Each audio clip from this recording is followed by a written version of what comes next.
संतोष देशमुख हत्येप्रकरणी न्यायाच्या मागणीसाठी मस्साजोगमधील ग्रामस्थांनी अन्नत्याग आंदोलनाला सुरुवात केली आणि या आंदोलनात देशमुख कुटुंबानेही सहभाग घेतला। जोपर्यंत न्याय मिळणार नाही तोपर्यंत आंदोलन सुरूच ठेवणार असा इशारा ग्रामस्थांनी दिला। देशमुख कुटुंबाने अन्नत्याग आंदोलन सुरू केले आणि 3 तासात माझ्या लेकराला संपवलं, मात्र 3 महिने उलटले तरीही मारेकरी सापडत नाही। शेवटी आम्हालाच तुम्ही संपवून टाका अशी उद्विग्न प्रतिक्रिया देत संतोष देशमुखांच्या आईने संताप व्यक्त केला। अद्यापही आम्हाला न्याय मिळालेला नाही, मग आम्ही तपास यंत्रणांवर समाधान कसं व्यक्त करायचं? त्यानं आमचा गेलेला माणूस परत येणार आहे का असा संतप्त सवाल धनंजय देशमुख यांनी केला। तर आजपासून आम्ही अन्न आणि पाणी घेणार नाही असा इशाराही धनंजय देशमुख यांनी दिला। आवाज उठवला तरच वडिलांच्या हत्या प्रकरणाकडे लक्ष दिलं जाते अशी खंत वैभवी देशमुखने बोलून दाखवली आणि ज्या व्यक्तीवर अन्याय झाला त्याला न्याय न मिळणं ही दुर्दैवी बाब असल्याचं वैभवी म्हणाली। न्याय मिळण्यासाठी एवढा वेळ लागतोच कसा असा संतप्त सवाल संतोष देशमुख यांच्या पत्नी अश्विनी देशमुख यांनी विचारला। आमच्या मागण्या पूर्ण होणार नाहीत तोपर्यंत आम्ही अन्नत्याग आंदोलन सुरूच ठेवणार असा इशाराही त्यांनी दिला। वारकरी संप्रदायाने मस्साजोगमधील आंदोलनाला पाठिंबा जाहीर केला आहे। वारकरी संप्रदायाचे प्रतिनिधी पाठिंबा देण्यासाठी मस्साजोगमध्ये दाखल झाले। न्याय मिळेपर्यंत देशमुख कुटुंबाच्या सोबत राहण्याचं आश्वासन झांजे महाराजांकडून देण्यात आलं। मस्साजोगमध्ये आज अन्नत्याग आंदोलन आहे आणि यावेळी आंदोलनस्थळी वैद्यकीय पथक दाखल झालंय। पथकात 5 कर्मचाऱ्यांचा समावेश आहे। समुदाय आरोग्य अधिकारी, आरोग्य सेविका, 2 आशा सेविकाही सहभागी आहेत। अन्नत्याग आंदोलनस्थळी केजचे तहसीलदार अशोक भंडारे यांनी भेट दिली। मस्साजोग गावकऱ्यांच्या मागण्या जिल्हाधिकाऱ्यांकडे दिल्या असून लवकरच सकारात्मक तोडगा काढण्याकरता प्रयत्नशील आहोत अशी ग्वाहीही त्यांनी दिली। जयंत पाटलांनी मस्साजोगमधील अन्नत्याग आंदोलनाबाबत भाष्य केलंय। पोलीस दलाकडून नागरिकांच्या अपेक्षा पूर्ण होत नसल्यानं त्यांच्यावर आंदोलन करण्याची वेळ आली आणि त्यामुळे देशमुख कुटुंबाला आज अन्नत्याग आंदोलन करावं लागतं असं म्हणत त्यांनी या प्रकरणी लवकरात लवकर कारवाई करावी अशी मागणी केली। स्वराज्यरक्षक संभाजी मालिकेचा शेवट विशिष्ट पद्धतीने दाखवण्यासाठी माध्यमांचा माझ्या टीमवर दबाव होता असं स्पष्टीकरण अमोल कोल्हेंनी दिलंय। तर या प्रकरणी कोणत्याही सूचना शरद पवार यांनी दिल्या नव्हत्या असंही त्यांनी स्पष्ट केलं। तर नैतिकता पाळूनही आमच्या हेतूवर संशय का असा संतप्त सवालही कोल्हेंनी विचारला। माणिकराव गोगटे आणि धनंजय मुंडेंचा राजीनामा घेणं हा सरकारचा अंतर्गत प्रश्न आहे अशी प्रतिक्रिया राष्ट्रवादी शरद पवार गटाचे नेते जयंत पाटलांनी दिली आहे। आपल्या कोणत्या प्रकारचे हवे किंवा कोणत्या प्रकारचे मंत्री नको आहेत हे सरकारनेच ठरवायचं असतं असं पाटील म्हणाले। इतिहास संशोधक इंद्रजित सावंत यांना घरात घुसून मारण्याची धमकी देण्यात आली। डॉक्टर प्रशांत कोरटकर नावाच्या व्यक्तीकडून ही धमकी देण्यात आली। संभाजी महाराज यांना शिर्के कुटुंबानं नाही तर ब्राह्मणांनी धोका दिल्याचा दाखला सावंतांनी दिल्यानं ही धमकी देण्यात आली। ब्राह्मणांच्या विरोधात वक्तव्य न करण्याची धमकी देण्यात आली। शहापुरात पवार गटातील अंतर्गत धुसफूस समोर आली। कार्यकर्त्यांमध्ये नाराजीचा सूर पाहायला मिळतोय। अशातच बाळ्या मामांचे निकटवर्तीय माजी आमदार पांडुरंग बरोरा पवार गटाला रामराम करून भाजपात प्रवेश करण्याची तयारीत असल्याची माहिती समोर आली। शिंदे सरकारच्या काळातील कृषी आणि पणन मंत्री अब्दुल सत्तारांचा कारभार आता महायुतीच्या रडारवर आलाय। नियमबाह्य पद्धतीने निकषाबाहेरील संस्थांना मान्यता देण्याच्या तक्रारी आल्यानं सत्तारांचा कारभार आता रडारवर आहे आणि त्यासाठी चौकशी करायला 6 सदस्यांच्या समितीची स्थापना करण्यात आल्याची माहिती सूत्रांनी दिली। रवींद्र धंगेकर आज मोठा निर्णय घेण्याच्या तयारीत आहेत। धंगेकरांनी कार्यकर्त्यांची बैठक बोलावली असून या बैठकीत कार्यकर्त्यांशी चर्चा करून ते पुढील निर्णय घेणार आहेत। यावेळी धंगेकर काँग्रेसचा हात सोडून धनुष्यबाण हाती घेणार का याकडे सर्वांचंच लक्ष लागलं। महाराष्ट्र प्रदेश काँग्रेस कमिटीच्या पदाधिकाऱ्यांची आज बैठक बोलावण्यात आली। या बैठकीत संघटनात्मक बाबींचा आढावा घेतला जाणार आहे। तसंच पुढील कार्यक्रमांच्या नियोजनासंदर्भात प्रांताध्यक्ष हर्षवर्धन सपकाळ जिल्हाध्यक्ष आणि पदाधिकाऱ्यांशी चर्चा करतील। राज्य मंत्रिमंडळाची आज महत्त्वाची बैठक होते आणि कॅबिनेट बैठकीपूर्वी शिवसेना मंत्र्यांची प्री कॅबिनेट बैठक होते। प्री कॅबिनेटमध्ये काय चर्चा होणार हे अद्याप गुलदस्त्यात आहे। बीड जिल्ह्यात 8 मार्च रोजी काँग्रेसकडून सद्भावना पदयात्रा काढली जाणार आहे। सामाजिक सलोखा बंधुभावाची पुनर्स्थापना करणं, महाराष्ट्र धर्म जागवण्यासाठी यात्रा काढली जात असल्याची माहिती काँग्रेस प्रदेशाध्यक्ष हर्षवर्धन सपकाळ यांनी दिली आहे। नीलम गोऱ्हेंनी माफी मागावी अन्यथा त्यांना महाराष्ट्रात फिरणं देखील कठीण होईल असा इशारा राजन विचारेंनी दिला। राष्ट्रवादीचे अध्यक्ष शरद पवार आज हिंगोली दौऱ्यावरती आहेत। स्वातंत्र्य सैनिक माणिकराव देशमुख यांच्या शताब्दी गौरव सोहळ्यासह विविध कार्यक्रमांना ते हजेरी लावतील। मराठी भाषा दिनाच्या निमित्ताने शिवसेना प्रणित स्थानिक लोकाधिकार समिती महासंघाच्या वतीनं 27 फेब्रुवारी रोजी मुंबईत भव्य सोहळ्याचं आयोजन करण्यात आलं। यावेळी उद्धव ठाकरे सर्वांना मार्गदर्शन करणार आहेत। लोकसभेतील विरोधी पक्षनेते राहुल गांधी यांच्या विरोधात असलेल्या दाखल बदनामीच्या खटल्याची पुढील सुनावणी 6 मार्चला घेण्याचे खासदार आमदार विशेष न्यायालयाने ठरवलं आहे। 2018 साली कर्नाटकातील विधानसभा निवडणुकांमध्ये राहुल गांधी यांनी केंद्रीय गृहमंत्री अमित शहा यांच्या विरोधात केलेल्या वक्तव्यांमुळे भाजपचे स्थानिक नेते मिश्रा यांनी हा खटला दाखल केला। श्रीवत्स कुंभमेळ्याची महत्त्वाची बैठक मुख्यमंत्री देवेंद्र फडणवीस यांच्या उपस्थितीत महाशिवरात्रीच्या दिवशी म्हणजेच 26 फेब्रुवारीला होणार आहे। मुंबईत होणाऱ्या बैठकीसाठी सर्वच प्रशासकीय यंत्रणेची जय्यत तयारी सुरू आहे। राष्ट्रीय स्वयंसेवक संघाच्या अखिल भारतीय प्रतिनिधी सभेचं आयोजन 21 ते 23 मार्च दरम्यान कर्नाटकमधील बंगळुरू इथे करण्यात आले। संघाच्या शताब्दी वर्षामुळे याला महत्त्व आले। देशभरातून निवडण्यात आलेले अखिल भारतीय प्रतिनिधी या सभेत सहभागी होतात। शिवाय संघ परिवारातील विविध संघटनांचे प्रतिनिधी देखील कार्य अहवाल मांडतात। दिल्ली विधानसभेमध्ये आज कॅगचा अहवाल सादर होणार आहे। दिल्लीतील मद्य धोरण आणि मुख्यमंत्र्यांच्या निवासस्थानाच्या नूतनीकरणाबाबत मोठे गौप्यस्फोट होण्याची शक्यता आहे। परभणी जिल्ह्यातून जाणाऱ्या जालना नांदेड समृद्धी महामार्गावर वृक्षांचं चुकीचं मूल्यांकन करणं मूल्यांकन अधिकारी आणि कर्मचाऱ्यांना चांगलंच भोवलंय। या प्रकरणी कारवाई करत 7 जणांचं निलंबन करण्यात आलं। शनी शिंगणापूर देवस्थानने येत्या 1 मार्चपासून शनिदेवाच्या शिळेवर केवळ ब्रँडेड रिफाइंड तेलच चढवण्याचा निर्णय घेतला। दरम्यान कंपन्यांचे तेल शुद्ध की घाण्याचे हा प्रश्न आता उपस्थित करण्यात आला। मंदिर संस्थांनीच पारंपरिक पद्धतीने काढले जाणाऱ्या तेलाचे घाणे सुरू करावे आणि फक्त तेच तेल मूर्तीवर अर्पण करावं अशी मागणी केली जाते। रायगड जिल्ह्यात आजपासून जमावबंदी आदेश लागू करण्यात आले। आगामी सण उत्सवांच्या पार्श्वभूमीवर कायदा आणि सुव्यवस्था अबाधित ठेवण्यासाठी प्रशासनाकडून हा निर्णय घेण्यात आला। रायगडच्या नेरळ ममदापूर रस्त्याची अत्यंत दुरावस्था झाली आहे। रस्त्यावर धुळीचं साम्राज्य पसरल्यानं नागरिकांच्या आरोग्याचा प्रश्न निर्माण झाला। तात्काळ रस्त्याची दुरुस्ती करण्याची मागणी गावकऱ्यांनी केली। फेब्रुवारी महिन्यात वाशिम जिल्ह्याच्या भूजल पातळीत घट झाल्याची माहिती भूजल सर्वेक्षण आणि विकास यंत्रणेच्या अहवालातून समोर आली। त्यामुळे यंदा पाणी टंचाईची शक्यता निर्माण झाली। नंदुरबारच्या शिवधाम उद्यानाचे उद्या महाशिवरात्रीच्या पर्वावर लोकार्पण केले जाते आणि या निमित्तानं 3 दिवसीय कार्यक्रमाचं आयोजन करण्यात आलं असून 1 लाखाहून अधिक रुद्राक्षांचं वाटप केलं जाणार आहे।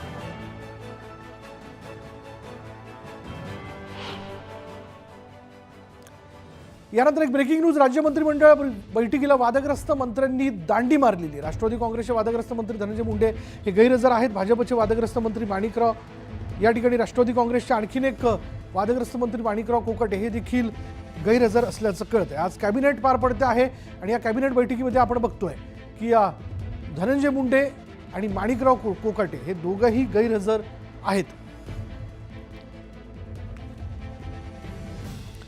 त्यामुळे सध्या वेगवेगळ्या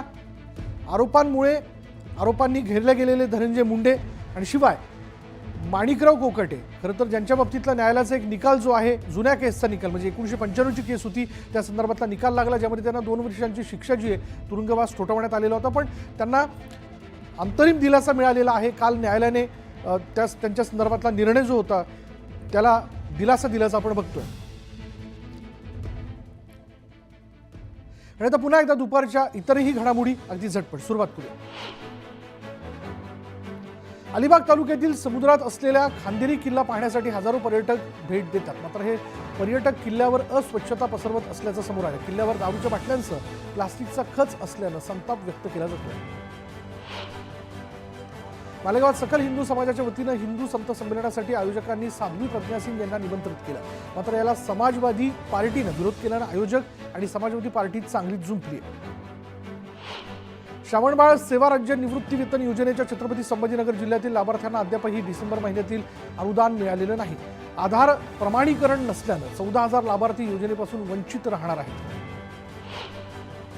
किनगाव इथल्या 10वीच्या परीक्षा केंद्रावर मराठीचा पेपर सुरू असताना विद्यार्थ्यांना कॉपी पुरवण्यात आल्या आणि या कॉपी चक्क मुख्याध्यापिका आणि शिक्षकांनी तयार करून जिल्ह्याची घटना समोर आल्यानंतर शिक्षण विभागानं कारवाई केली आणि या प्रकरणी पोलिसांनी 3 विरोधात गुन्हा दाखल केला।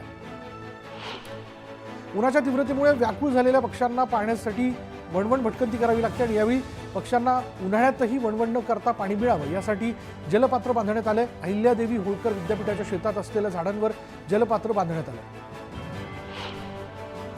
संत तुकाराम महाराजांच्या वैकुंठ गमनाचा म्हणजेच बीज सोहळा अवघ्या काही दिवसांवरती आलाय आणि त्यासाठी राज्यभरातून वारकरी देहू नगरीत येऊन इंद्रायणी नदीत स्नान करतात। यासाठीच इंद्रायणी नदीतील जलपर्णी काढण्यात आली त्यामुळे जलपर्णीनं आता मोकळा श्वास घेतला। ग्रामविकास मंत्री जयकुमार गोरे यांच्या वडिलांचं दीर्घ आजाराने दुःखद निधन झालंय. पुण्यातील रुग्णालयात त्यांच्यावर उपचार सुरू होते. माण तालुक्यातील बोराटवाडी इथे त्यांच्यावर अंत्यसंस्कार होतील.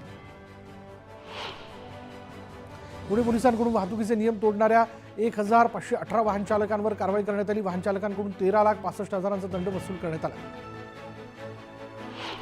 10वी-12वीच्या 9,794 गुणवंत विद्यार्थ्यांनी पुणे महापालिकेकडून शिष्यवृत्ती योजनेअंतर्गत आर्थिक सहाय्यता देण्यात आलेली आहे. लाभार्थ्यांच्या खात्यात 17 कोटींची रक्कम जमा करण्यात आली. पुण्यातील महापालिकेच्या शाळेतील विद्यार्थ्यांची गुणवत्ता वाढवण्यासाठी शिक्षकांना प्रशिक्षण दिलं जात आहे आणि त्यानंतरही जर गुणवत्ता घसरली तर संबंधित शिक्षकाला जबाबदार धरलं जाणार आहे. उल्हासनगरमध्ये चक्क लव्ह बर्ड पक्ष्याचा वाढदिवस साजरा करण्यात आला आणि या पक्ष्यानं वाढदिवसाचा केक कापून मोठ्या उत्साहात वाढदिवस साजरा केला. मुलीनं आग्रह केल्यानं आई वडिलांनी वाढदिवस केला. विक्रोळी पूर्व द्रुतगती मार्गावर एका मोटरसायकलमध्ये साप आढळला. चालकाने मध्येच दुचाकी थांबवत सर्पमित्राच्या मदतीने या सापाला बाहेर काढलं. दरम्यान या घटनेमुळे काही काळ वाहतूक जी आहे ती विस्कळीत झाली होती. येवला शहर परिसरात मोकाट जनावरांनी उच्छाद मांडला. मुख्य बाजारपेठेत भर रस्त्यात 2 वळूंची झुंज पाहायला मिळाली. यावेळी त्यांच्यातील झुंज सोडवण्यासाठी त्यांच्यावर पाण्याचा मारा करत काहींनी दगडे फेकले. याला न जुमानता त्यांची झुंज सुरूच होती आणि या झुंजीत काही नागरिकही जखमी झाले. चंद्रपुरातील चिमूड तालुक्यात बिबट्याचा शेतातील विहिरीत पडून मृत्यू झाल्याची घटना घडली. मृत बिबट्या मादी असल्याचं समोर आलं. वनविभागानं बिबट्याचा मृतदेह शवविच्छेदनासाठी पाठवला. नंदुरबार जिल्ह्यातील शहादा तालुक्यात भटक्या कुत्र्यांनी धुमाकूळ घातलेला आहे. मागील 24 दिवसात तब्बल 64 नागरिकांचा कुत्र्यांनी चावा घेतला आणि या प्रकरणाची दखल घेत पालिकेनं कारवाई करावी अशी मागणी करण्यात येते. यवतमाळच्या पांढरकवडा वनपरिक्षेत्रातील T9 वाघाच्या नावाच्या वाघिणीच्या गळ्यात तारेचा फास अडकल्याची घटना उघडकीस आली. दरम्यान या घटनेनंतर वनक्षेत्रात शिकाऱ्यांची टोळी सक्रिय झाल्याची शंका व्यक्त करण्यात येते. भूसंपादन मावेजा प्रकरणी बीडचे जिल्हाधिकारी आणि लघु पाटबंधारे विभागाचा कार्यकारी अभियंता याला अटक करण्याचा आदेश देण्यात आला. बीडच्या दिवाणी न्यायाधीशांनी हा आदेश दिला असून या आदेशामुळे खळबळ उडाली. अहिल्यानगरमधील मढी यात्रेत मुस्लिम व्यावसायिकांना व्यवसाय करण्यास बंदी करण्याचा ठराव मंजूर केल्यानं मोठे पडसाद उमटलेत. हा ठराव मंजूर करणाऱ्यांविरोधात कायदेशीर कारवाई करावी अशी मागणी करण्यात आली आहे. तर पंचायत समितीच्या अधिकाऱ्यांनी ग्रामपंचायत अधिकारी अनिल लवांडेंना नियमबाह्य ठराव का केला म्हणून कारणे दाखवा नोटीस बजावली. राज्यात नव्याने 2000 ग्रंथालयांना परवानगी देण्यात येणार आहे. सांगलीत ग्रंथोत्सवाचं उद्घाटन करण्यात आलं. तसंच अनुदानामध्ये 40% वाढ करणार असल्याचंही आश्वासन देण्यात आलं. बिबट्या आल्याची माहिती आता क्षणार्धात वन विभाग आणि लोकवस्तीतील नागरिकांना मिळणार आहे. कारण वन विभागाने बिबट्याच्या शोधासाठी उत्तर पुणे जिल्ह्यात प्रथमच AI तंत्रज्ञानाचा वापर केला. या AI प्रणालीच्या समोरून बिबट्या गेल्यानंतर सायरन आवाज करतो आणि बिबट्या आल्याची माहिती तातडीनं लोकवस्तीतील नागरिकांना आणि वन विभागाला कळते. सांगलीच्या आटपाडी तालुक्यातील हितवड या भागातील शेतकऱ्यांनी जिल्हाधिकारी कार्यालयासमोर साखळी उपोषण सुरू केलं आहे. वीज उपकेंद्र सुरू करून वन विभाग हद्दीतील 5 पोल उभे करण्यास परवानगी मिळावी या मागणीकरता आंदोलन करण्यात आलं. अकोला जिल्ह्यातील अकोट तालुक्यात आठवले गटाच्या वतीनं उपविभागीय कार्यालयावर मोर्चा काढण्यात आला. सामान्यांच्या न्यायासाठी मागण्यांचं निवेदन अधिकाऱ्यांना देण्यात आलं. 8 महिन्यांच्या प्रलंबित महागाई भत्ता आणि अन्य मागण्यांसाठी राज्यातील 17 लाख सरकारी कर्मचारी आक्रमक झालेत. राज्याच्या अर्थसंकल्पीय अधिवेशनात सरकारी कर्मचारी आंदोलनाचं हत्यार उपासणार आहेत. 6 मार्चला सर्व सरकारी अधिकारी राज्यव्यापी धरणे आंदोलन करणार आहेत. नागपूरच्या यशोधरा नगर पोलिसांनी 16 ग्रॅम MD पावडर जप्त केली आणि या प्रकरणी 3 आरोपींना अटक करण्यात आली. नांदेड शहरात 10 फेब्रुवारी रोजी शहीदपुरा भागात गोळीबार झाला होता. या गोळीबारात एकाचा मृत्यू झाला होता. या प्रकरणी पोलिसांनी पंजाबमधून एका आरोपीला अटक केली. पुण्यातील बाणेरमध्ये पेट्रोल पंपावर 2 गटात फ्रीस्टाईल हाणामारी झाली. या हाणामारीत एक युवक गंभीर जखमी झाला. हाणामारीचं कारण अद्यापही अस्पष्ट आहे. 2 दिवसांपूर्वी पोलिसांनी देवळा शहरातील हॉटेलवर धाड टाकून वेश्या व्यवसायावर छापा टाकून 2 पीडित महिलांची सुटका केली होती आणि या दोन्ही महिला बांगलादेशी असल्याचं तपासात उघड झालं. पंढरपुरात अवैध वाळू वाहतुकीसाठी वापरण्यात येणाऱ्या 18 लाकडी होड्या कटरने कट करण्यात आल्यात आणि चंद्रभागा नदी पात्रामध्ये पंढरपूर इजबावी दरम्यान अवैध वाळू वाहतूक सुरू होती. वाहतुकीसाठी वापरण्यात येणाऱ्या लाकडी होड्या JCBच्या साहाय्यानं नष्ट करण्यात आल्या. रस्त्याच्या कडेला थांबलेल्या कारची झडती घेत पंढरपूर शहर पोलिसांनी केलेल्या कारवाईत 6 लाख रुपयांचा तब्बल 32 किलो गांजा मिळवलेला आहे आणि यावेळी पोलिसांनी गांजासह 14,42,000चा मुद्देमाल जप्त केलाय, तर 4 अटक करण्यात आली. धाराशिवच्या तुळजापूरमध्ये चोरट्यांनी धुमाकूळ घातला. एकाच रात्री 4 ठिकाणी घरफोडी करण्यात आल्यानं परिसरात भीतीचं वातावरण पसरलं. बीड शहरात अवैध वेश्या व्यवसाय करणाऱ्यांवर छापेमारी करण्यात आली. यावेळी 4 पीडित महिलांची सुटका करून 4 आरोपींवर शिवाजीनगर ठाण्यामध्ये गुन्हा दाखल करण्यात आला.